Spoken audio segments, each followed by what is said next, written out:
Bonjour à tous, un petit Dvar Torah Lichvod Chag HaSukkot. On raconte qu'un jour, le Sfat Emet, le Hadmour de Gour, ce géant en Torah, a réuni ses élèves à la fin de sa vie, leur a dit « Mes chers élèves, faites très attention quand vous arrivez à Ana Hashem.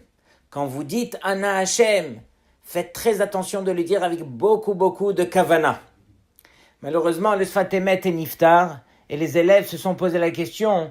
Il y a plusieurs Ana Hashem. Quand on ouvre le Hallel, il y a Ana Hashem Hoshi'ana, Ana Hashem Hatzlichana. De quel Ana Hashem faisait-il référence?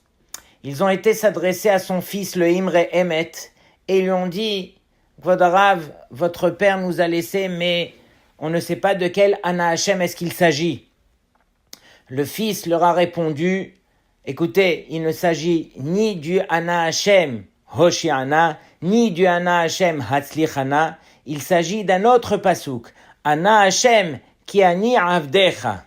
Mais faites très attention. Il y a une différence entre les deux Ana Hashem.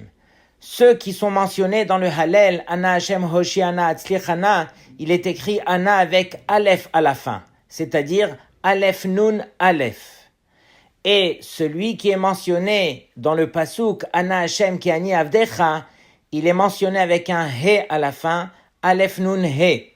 La différence entre eux, c'est que Ana avec Aleph veut dire s'il te plaît Hachem. S'il te plaît Hachem, alors Hoshi'ana, délivre-nous, envoie-nous la tzlacha.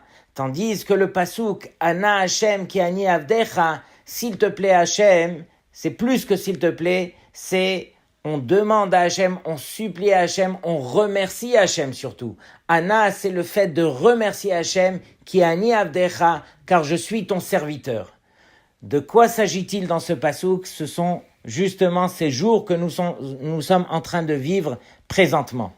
Lorsque Akadosh Baruch Hu s'est dévoilé à nous à Rosh Hashanah, il nous a permis d'ouvrir le Hechal et de prier certaines tefilot et bien sûr de refermer le Hechal. Arrive Yom Kippour, alors là, il nous permet d'ouvrir le Hechal encore plus longtemps. Certaines tefilot presque au complet, le moussaf de Yom Kippourim, la tefila de Neila, la belle tefila de Neila, on ouvre le Hechal pendant toute la tefila de Neila.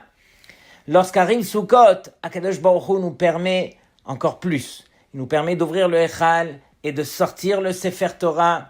Et tous les jours de Sukkot, on va faire un tour autour du Sefer Torah et on remet le Sefer Torah dans le Hechal. Arrive Hosha'ana Rabbah et là on ouvre le Hechal, on sort le Sefer Torah et on fait 7 tours autour du Sefer Torah.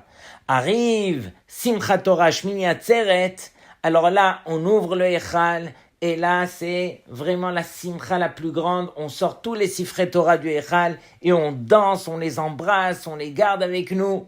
Et c'est mettre la proximité que Akadosh Baruch Hu nous permet d'atteindre le jour donc de Simchat Torah. C'est ça la différence qu'il y a Ana Hashem ki ani avdecha. Donc à partir de là, on peut dire à Hashem que je suis ton serviteur. Il y a quand même une différence que nous voyons dans les deux Ana Hashem qu'on lit dans le Hallel. Ana Hashem Hoshi'ana, c'est là que on prend les arba minim et qu'on fait les narnouim, on balance les arba minim des 4 côtés quand on dit Ana Hashem Hoshi'ana. Lorsqu'on arrive au deuxième pasouk, Ana Hashem Hatzlichana, Hatzlichana ça veut dire donne-nous la Hatzlacha, alors là on s'arrête, on ne fait plus les narnouim, on ne bouge plus les arba minim. Quelle est la différence qu'il y a entre ces deux phrases? Alors il faut faire attention que lorsqu'on arrive à Ana Hashem Hoshi'ana, veut dire on demande à Hachem la délivrance. Alors là, on peut demander à Hachem et on se doit de demander à Hachem. Donc on va bouger les 4 espèces justement de tous les côtés pour enlever les mauvais vents, les mauvais esprits et pour demander à Hachem la délivrance. Mais lorsqu'il s'agit de demander à Hachem la hatzlacha, alors là, il faut réaliser que la hatzlacha ne dépend pas de nous, elle dépend d'Hachem. Souvent, un homme, il s'imagine qu'il a besoin de tant et tant d'argent et ça va être pour lui sa hatzlacha. il a besoin de tel et tel diplôme, il a besoin de tel et tel shidur, par exemple, qu'il s'est fixé en tête. Mais il faut réaliser que la tzlacha qu'on s'est fixée n'est peut-être pas la bonne pour nous. Et c'est Akadosh Baruch Hu qui lui décide quelle est la bonne tzlacha pour nous. C'est la raison pour laquelle on ne prend pas les arba aminim, parce que finalement la tzlacha dépend uniquement d'Hachem. Alors, c'est l'occasion pour moi de vous souhaiter à tous Chag Sameach, profitez de ces moments intenses qu'on a avec Akadosh Baruch Hu pour nous coller à lui et pour lui dire encore une fois, Ana Hashem, ki ani avdecha, merci Akadosh Baruch Hu, tu nous permets d'être ton serviteur. Chag Sameach.